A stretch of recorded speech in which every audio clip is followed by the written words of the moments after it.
Hi, this is Lucy and thanks for joining me today.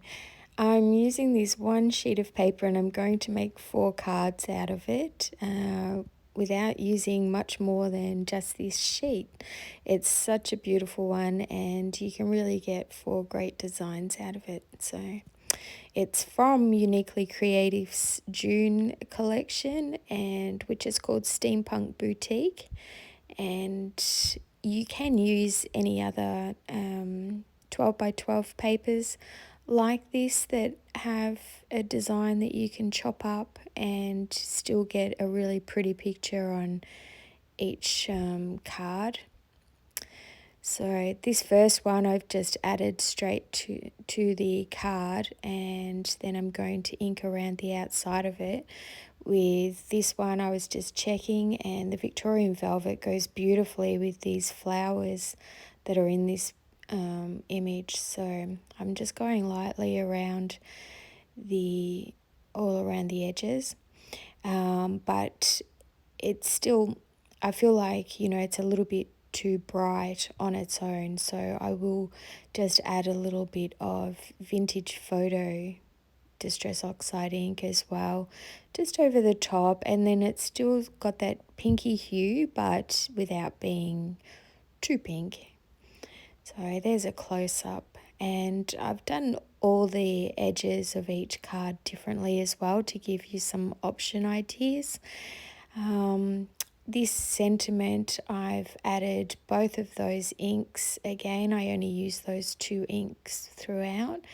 And then I've added some clear embossing powder before it dries and heat embossed that sentiment. And then this is one of the flowers from the collection as well. So I've just inked it up with a bit of vintage photo too, so that it matches with the rest of the card. And yeah, I'll just cut off the edges. All this requires now is a few little drops of something. So I've used, I think these are the pearl drops, and this is the champagne colour. So, and then this card is done. So it was very easy. When you use gorgeous papers, you really don't need to do a lot. So I was just showing there that I gave it a bit of a whack, so that the little pearl drops turned into more of a circular drop. Otherwise, sometimes they aren't perfectly round. So with this one, I've gone around it with the vintage photo ink, and then I'm lightly sanding it with Uniquely Creative's new sanding block. And this just takes away the darker part of the inking, and so you're left with a much softer feel. So yeah, I really love how this one turned out, where you have more of the inking on the inside and less on the edges. So here I've just used some of the Victorian velvet again, and I've put it on some scrap paper, thicker paper, but still it's scrap paper, and with a vellum background as well. And I'm making a little peekaboo and using just another little piece of scrap paper to put behind that as well. That's been inked up with the Victorian velvet ink. So a very easy and quick card to make again, just because all the beautiful pictures are there. So I'm just adding this to the card front, and I'm going to add one of my old little roses from my stash, which is always good to use up things from that you've had for years, and this one went fairly well. So yeah, I'm going to use some Nouveau drops in a pale pink colour as well, just to add a little bit of extra interest. And then this card one is done as well. I love the soft background of how this has turned out with that light inking and sanding around this card. I'd love to know whether you have a favourite of these cards at the end, and also if you have a favourite of the inking as well, and let me know. It'd be great. So with this card, it's a slimline, and what I do with that is I cut a piece of A4 sheet of paper to 20 centimeters, and then I fold it over, which then becomes a 10 centimeter by 21 centimeter slimline card, which fits in business envelopes, which makes it much easier.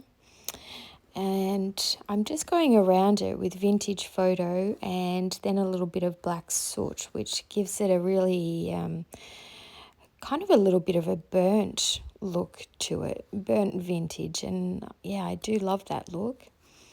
I did go around it twice as well, so that it just gives it an extra good blend with the two colours.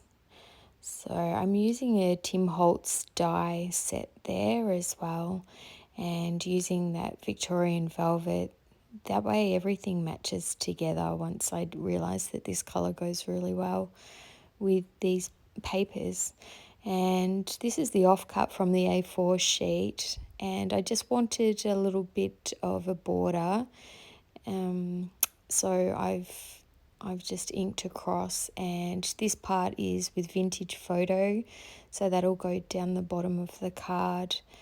And then I've die cut with a slimline die, one border there that you see down the bottom with the pink, and then I'm just finishing off the card by using by adding that little bit of pink one paper up the top.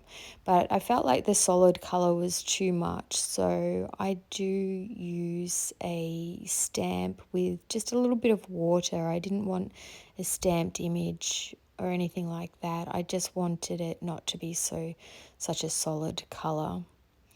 So I'm just adding the sentiment here,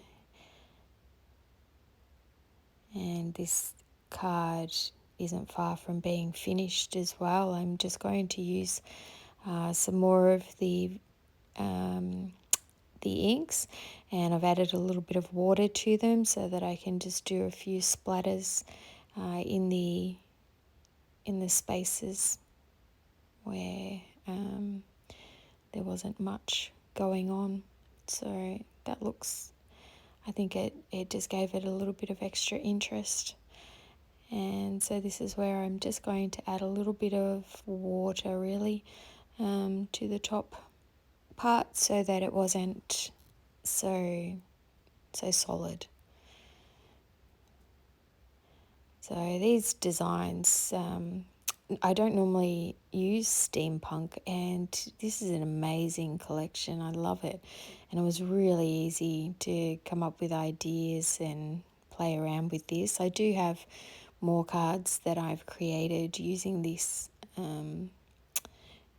collection, and they were all on my Instagram page.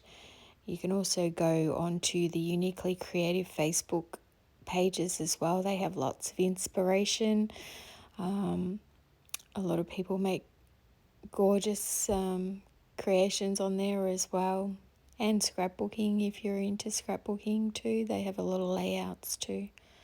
So I'm just preparing this one because I'm going to emboss it, and I have my own little powder thing that I made myself, which is just with bicarb soda and talcum powder and an old stocking.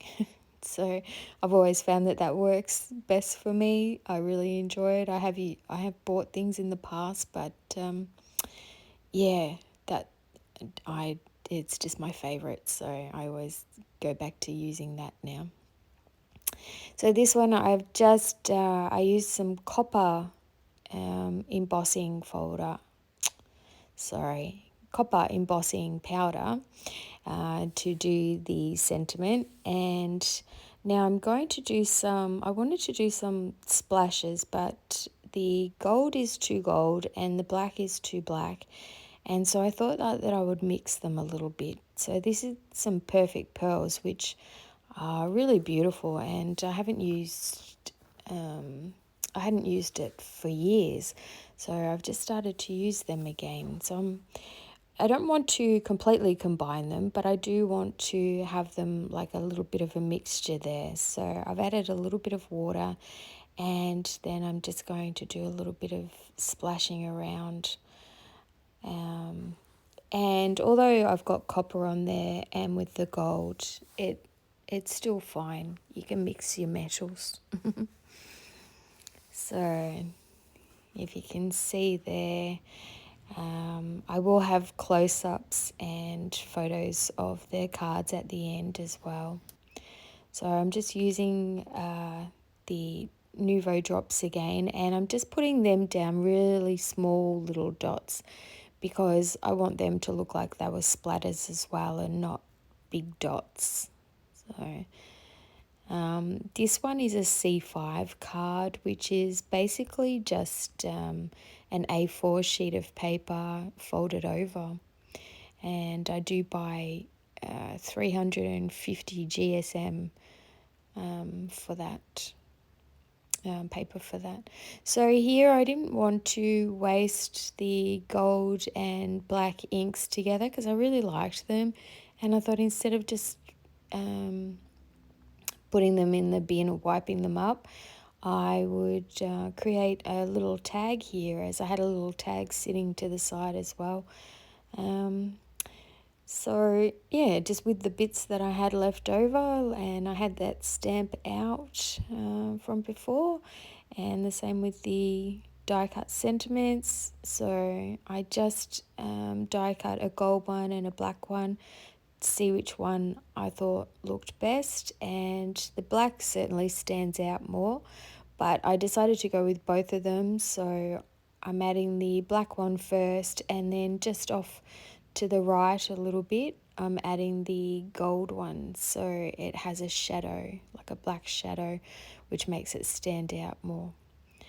But I hope you've enjoyed this video and got some ideas on how you can create 4 cards with just one sheet of 12 by 12 paper. I'm sure we've all got some in our stash that we can do this with, and you just add a sentiment, and then they're done.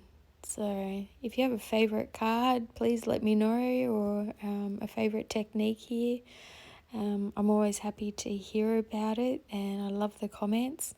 And if you haven't subscribed already, I hope that you will, and you can click on my picture there, and that will subscribe you. And if you like to click on the notification bell, you'll also get notified whenever I upload a new video. Thanks for watching. Have a great day.